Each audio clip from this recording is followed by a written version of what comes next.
always talking. This is what I do. I talk for a living. I go blah, blah, blah. I boss people around. I make fitness fun. Fitz Koehler has an infectious personality and instantly makes anyone around her feel special. Those attributes are the perfect pairing for a race announcer, which she's been proudly doing since 2014. Previously, she was a fitness expert and speaker, so you can see announcing was a natural fit for this fitness guru. I had been speaking at an endurance event at Disney World, and their race announcer kept saying, wow, you're so good, you're so fun, blah, blah, blah. And then finally he reached out and said, hey, Fitz, I need a co-announcer for the OC Marathon in California in a couple months. Are you interested? And I was a runner, so I certainly understood the sport. And I said, well, I've never done it before, but I'd love to give it a try. And thankfully, it fit like a glove. There were 25,000 participants when she made her debut as an announcer.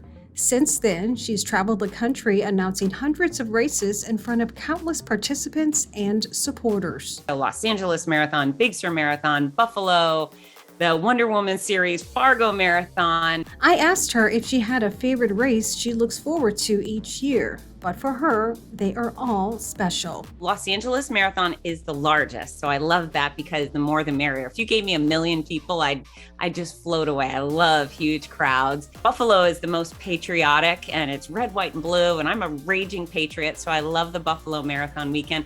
Wonder Woman is filled with girly power, energy. I mean, I just love them all. Prior to the pandemic, Fitz traveled a lot and would be on the road 30 to 40 weekends per year, which she says she loved. I lost maybe 3 events within the first few days, and then I lost 40.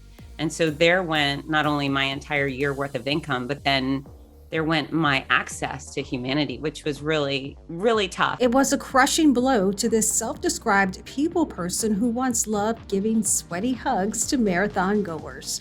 But like many others, she had to pivot and find a new way to promote her brand.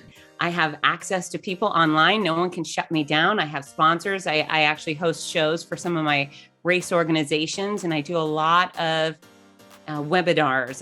Many companies hire me now to speak via Zoom. So it's not ideal. I don't get the sweaty hugs. Her brand is Fitzness, which is also the name of her weekly YouTube show. Outside of that, she's worked with some major brands in her home state of Florida. I work as a speaker or spokesperson for companies like Disney, Tropicana, Oakley, Office Depot. And so companies traditionally hire me to do 2 things, either associate their brand with fitness and healthy living, or they bring me in-house to make their staff more healthier and fitter. And So how do you make fitness fun? so I could tell you that I start with science. So there's never any gimmicks, diets, powders, supplements, things that are set up for failure. In real life, fitness there's no one size fits all formula. And so I steer people towards finding something they enjoy that makes them better. When she's not working, she loves spending time with her husband, who's a police lieutenant. The couple has 2 kids, Ginger and Parker. They also have 2 dogs, Piper and Joey. I love what I do, and fortunately, because when I'm home, I'm completely present. I get more time with my kids than most 9-to-5 parents. It's pretty special.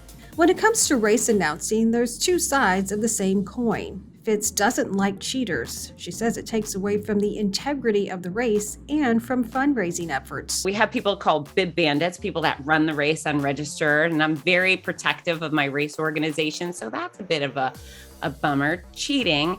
But for her, the good definitely outweighs the bad by miles and miles. Watching people triumph over adversity is a blessing, and not everybody looks like an athlete. You know, I have 400 pounders doing marathons and 90-year-old World War II veterans crossing my finish lines. And, you know, you think in every spectrum of the world, those are the people that would say, I can't, and I can't do it. And they do. And I'm so inspired by their tenacity